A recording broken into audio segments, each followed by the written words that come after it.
سلام، من ملاحت کامگر هستم و اینجا آشپزخانه ناسا الکتریکه. با من همراه باشید تا به شما یاد بدم چطوری میتونید با زودپز چند کاره NS3076 ناسا الکتریک یک غذای ایرانی خوشمزه و دلچسب درست کنید. باقالی پلو با گوشت گردن. گروه لوازم خانگی ناسا الکتریک. اگر دوست داری غذای فوری درست کنی خیلی هم خوشمزه باشه، توصیه میکنم حتما تا انتهای این ویدیو با ما همراه باش تا ببینی با این زودپز میتونی چه غذاهای خوشمزه‌ای درست کنی. خب خیلی آسون. پیاز خورد شده رو توی قابلمه میریزیم، گوشت گردن،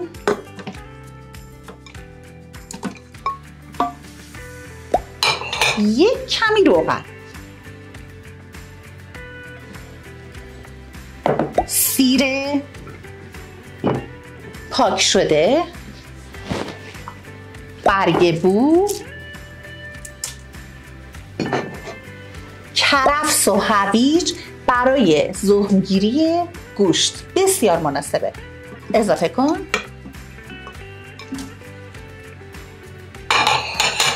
نمک. شاید تعجب کنی همه اینا رو با هم، آره با این دستگاه همه اینا رو باید با هم قاطی کنی و خیلی آسون بعد از زمان تقریبا 1.5 ساعت گوشت گردن پخته و آماده است. یک کوچولو زعفران اول کار و آب جوش.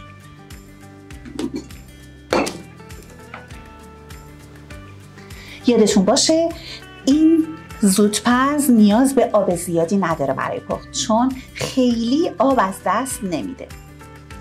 یه مقدار که روی مواد رو بپوشونه کافیه. در همین حد.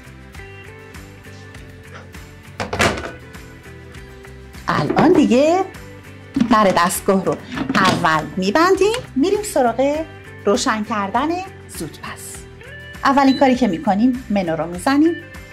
خب از طریق منو من پخت گوشت رو انتخاب کردم. این 3 تا علامت وقتی شروع میکنه به چشمک زدن این قسمت پخت گوشته. حالا من 25 دقیقه زمان پیش‌فرضمه برای پخت گوشت. اینجا من زمان رو یه مقدار بالا میبرم. ابتدا روی 60 قرارش میدم، یعنی 60 دقیقه. بعد در زودپز رو باز میکنم و اگر نیاز بود زمان مجدد بهش میدم. پس میریم که دستگاه رو روشن کنیم. دستگاه شروع کرد به پخت. گروه لوازم خانگی ناسا الکتریک. خب اون زمانی رو که به دستگاه داده بودیم به اتمام رسیده. تو این فاصله این توضیح رو بدم که این محفظه خروج بخاری هستش که به صورت مایع از دستگاه خارج میشه و تو این محفظه جمع میشه. ببینید چقدر این محفظه پر شده. اینو بگم زمان پخت هر ماده غذایی در دستگاه زودپز ممکنه متغیر باشه. اون هم بستگی به نوع گوشت، منطقه‌ای که شما گوشت رو ازش میگیرید و اینکه سلیقه شما مهمه. بعضیا دوست دارن گوشت خیلی پخته بشه و بعضیا یه مقدار کمتر. حالا ما برای پخت گوشتمون 2 ساعت زمان استفاده کردیم که الان به قسمت آخر کار رسیدیم. بعد از اون 2 ساعت رب گوجه فرنگی رو به گوشت اضافه میکنیم. من اینجا رب گوجه فرنگی رو سرخ نکردم به خاطر اینکه میخوام یه مقدار از چربی خود گوشت استفاده کنم و از چربی ناسالم استفاده نکنیم خیلی بهتره. تو این مرحله که رب رو اضافه کردیم یه مقدار زیر و روش میکنیم. البته گوشت ما خیلی پخته شده و یه 5 تا 10 دقیقه زمان میدیم که این رب به خورد گوشت بره. الان گوشت گردن پخته شده. خب ما قابلمه رو شستیم، قابلمه مخصوص زودپزو شستیم و میخوایم برنج توش درست کنیم، باقالی پلو. حالا باقالی پلو رو به همون راحتی که گوشت گردن رو پختیم، به همون راحتی این باقالی پلوی خوشمزه رو هم درست میکنیم. خب. برنج خیس خورده رو توی این ظرف میریزیم.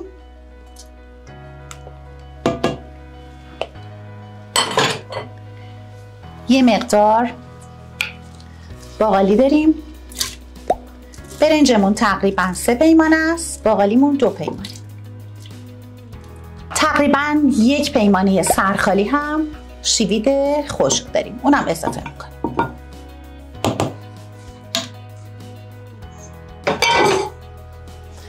کره، کمی زردچوبه، یه مقدار زعفران دم کرده و یه مقدارم روغن مایه. نمک رو هم اضافه میکنیم. دقت کنین من برای اندازه گیری از پیمانه خود دستگاه استفاده کردم. یه همه مختصر میزنم موادو و به اندازه‌ای که آب روی این مواد رو بپوشونه آب اضافه میکنم. من برای اینکه سرعت پخت رو بالا ببرم آب جوش اضافه میکنم.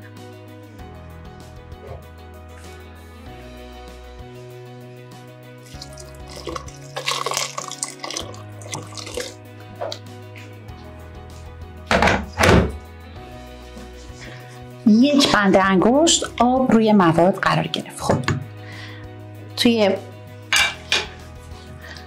دستگاه قرارش میدم، دکمه منو رو روش کلیک میکنم و میرم سراغ پخت مولتی کوکر.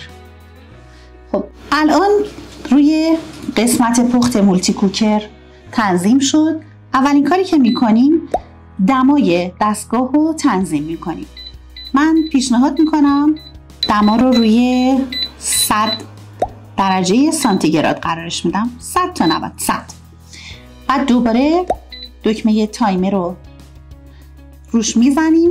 زمانی رو که میخوام بهش بدم حدوداً 40 دقیقه است. 40 دقیقه و دکمه شروع پخت رو میزنم و در زودپزو روش میزنم.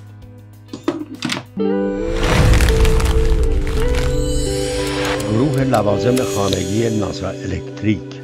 به به، عجب بویی، عجب غذایی. ما برای پخت این غذا، برای این تدیگ زیبا از برنامه تدیگ دستگاه استفاده کردیم و برای پخت گوشت از برنامه پخت گوشت استفاده کردیم. البته اینو بگم برای پخت گوشت من زمانو 2 برابر کردم. یعنی شما این امکان رو دارید که توی برنامه‌های پخت دست ببرید. خب من دوست داشتم پخت گوشتم خیلی بیشتر بشه. انقدر این گوشت خوب پخته شده، این هویجاشه. این هم یه مقدار از این کرفسا اینجا قرار میگیره.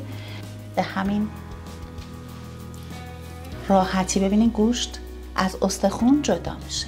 البته اینو بگم اگه دوست داشتید بیشتر از این گوشت از استخون جدا بشه میتونید به زمان برنامه‌تون برای پخت بیشتر از این 20 دقیقه اضافه کنید. ولی اینو بگم من به نظرم این زمان کافیه.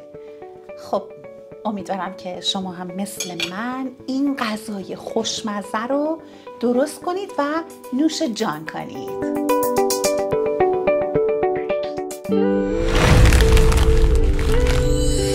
گروه لوازم خانگی ناسا الکتریک.